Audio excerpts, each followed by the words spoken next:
Those polls open at 1300 GMT. We'll of course be following that story closely. That's actually in a couple of hours. But to get an idea of how important these elections are, do go to our website. You can find our analysis, including 5 things you need to know about the biggest election in Mexican history, the key facts, the backdrop of record levels of violence, and of course the country's future relationship with the US. That's at bbc.com/news or download the BBC News app. Well, Hong Kong has been marking the 21st anniversary of the handover from Britain to China with a flag-raising ceremony. But an annual protest march has also been taking place. That's as tensions continue to simmer over the financial hub's democratic future. You can see these pictures. This is the march that took place earlier. We've actually seen thousands of people marching through that street, and they've been going for a couple of hours.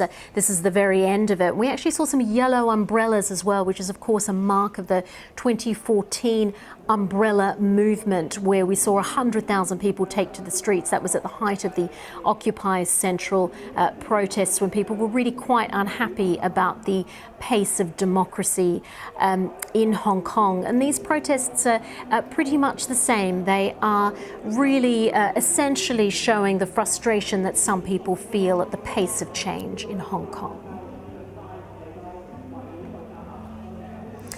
Let's take a look at some of the other stories making the news now. One of the junior partners in Germany's coalition government, the CSU, is meeting later to discuss whether Chancellor Angela Merkel's plans to tighten controls on immigration go far enough. Disagreements over immigration have threatened the stability of the coalition for several weeks. Mrs. Merkel recently secured an immigration deal with leaders of the EU, but it's not clear how the plan will be implemented. Hot weather and drought conditions are fueling wildfires across the western United States. Hundreds of firefighters have been battling more than 40 big wildfires. Thousands of people were forced to leave their homes. Almost 500,000 acres have been burned.